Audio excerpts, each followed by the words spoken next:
পৃথিবীর সবচেয়ে জনপ্রিয় ও ধনী বাবুর্চিদের একজন সল্ট বে। মাত্র 14 বছর বয়সে কসাইখানায় কাজ শুরু করে আজ তিনি পৃথিবীর সবচেয়ে জনপ্রিয় ও ধনী বাবুর্চিদের একজন নুসরাত গোকচে। তবে তিনি বিশ্বব্যাপী সল্ট বে নামেই বেশি পরিচিত। নুসরাত গোকচের সল্ট বে হয়ে ওঠা ততটা সহজ ছিল না, এজন্য তাকে পাড়ি দিতে হয়েছে বহু দূরের পথ। নুসরাত গোকচের জন্ম তুরস্কের আনাতোলিয়ায় এক অস্বচ্ছ কুর্দি পরিবারে। বাবা ছিলেন খনি শ্রমিক। নুন আনতে পান্তা ফুরোনো সংসারে ছেলেকে পড়াশোনা ছাড়িয়ে ইস্তাম্বুলের একটি কসাইখানায় কাজে লাগিয়ে দেন বাবা। মাংস কাটাকাটির কৌশল খুব ভালোভাবে রপ্ত করেন তিনি। এ ফাঁকেই তিনি কিছু টাকা জমিয়ে 2007 সাল থেকে 2010 সালের মধ্যে আর্জেন্টিনা আর যুক্তরাষ্ট্র ভ্রমণ করেন। সেখানে বিভিন্ন রেস্তোরাঁয় কাজ করেন বিনা পারিশ্রমিকে। উদ্দেশ্য একটাই, রেস্তোরাঁ পরিচালনার কাজ রপ্ত করা আর পাশাপাশি মাংস কাটা এবং রান্নার দক্ষতা অর্জন করা। তারপর 2010 সালে দেশে ফিরেই ইস্তাম্বুলে নিজের একটি রেস্তোরাঁ খুলে বসেন।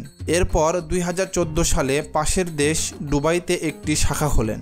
তবে তার বিখ্যাত ও জনপ্রিয় হতে আরও কিছুটা সময় লাগে। সময় 2017 সালের 7 জানুয়ারি।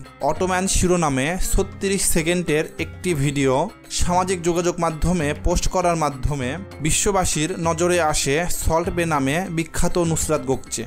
নিজস্ব শৈলীতে মাংস কেটে ও গোখরা সাপের ভঙ্গিমায় মাংসের ওপর লবণ ছিটানোর ভিডিওটি ভাইরাল হয়ে রাতারাতি ইন্টারনেটে তারকা বনে যান তিনি। তারপর থেকে সবাই তাকে চিনতে শুরু করেছে সল্ট বে নামে। ইনস্টাগ্রামে তার বর্তমান ফলোয়ার সংখ্যা প্রায় 4 কোটি। এত জনপ্রিয়তা তাকে এনে দিয়েছে আকাশচুম্বী ব্যবসায়িক সাফল্য। বেড়েই চলেছে তার রেস্তোরাঁর সংখ্যা। আবুধাবি ও দুবাইয়ের গণ্ডি পেরিয়ে দোহা, আঙ্কারা, ইস্তাম্বুল, জেদ্দা সহ নিউ ইয়র্ক ও লন্ডনেও তার রেস্তোরাঁর শাখা ছড়িয়েছে। ম্যারাডোনা, মেসি, নেইমার, বেকহাম থেকে শুরু করে অস্কার জয়ী হলিউড তারকা লিওনার্দো তার রেস্তোরাঁর নিয়মিত অতিথি, যাদের বিশেষ ভঙ্গিমায় আপ্যায়ন করেন সল্ট বে নিজেই। হলিউড সহ বিশ্বের অন্যান্য দেশের নন্দিত তারকারা তার সামনে বসে লবণ ছিটানোর দৃশ্য দেখেছেন এবং মুগ্ধ হয়েছেন। খাবারের অত্যাধিক দাম হওয়া সত্ত্বেও অনেকেই আসেন শুধুমাত্র সল্ট বের বিশেষ ভঙ্গিমা সচক্ষে দেখতে তার রেস্তোরাঁয় খেতে যান। একবার একজন তার রেস্তোরাঁয় একবেলা খাবারের একটি বিল তার টুইটারে পোস্ট করেন, যার পরিমাণ ছিল $6,228 মার্কিন। সল্ট বের নতুন recipe steak with gold dust social মিডিয়ায় বিতর্কের সৃষ্টি করে। তার নতুন রেসিপি 420 ক্যারেট গোল্ড স্টেক নিয়ে সোশ্যাল মিডিয়ায় পোস্ট করা ভিডিওতে দেখা যায় তিনি স্বর্ণচূড়ো দিয়ে সাজানো স্টেক ডিশ তৈরি করেছেন। জনপ্রিয়তা কিংবা বিতর্কের বাহিরে ব্যক্তিগত জীবনে একজন চমৎকার মানুষ সল্ট বে। তুর্কি গণমাধ্যমের প্রতিবেদনে জানা যায় তিনি প্রায় $1 মিলিয়ন মার্কিন খরচ করে 4000 বর্গ কিলোমিটার আয়তন বিশিষ্ট মসজিদ কমপ্লেক্স নির্মাণ করেন।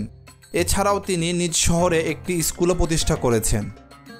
ভিডিওটি ভালো লাগলে অবশ্যই লাইক, কমেন্ট এবং শেয়ার করবেন। এ ধরনের ভিডিও নিয়মিত পেতে আমাদের চ্যানেলটি সাবস্ক্রাইব করুন এবং পাশে থাকা বেল আইকনটিতে ক্লিক করুন। ধন্যবাদ।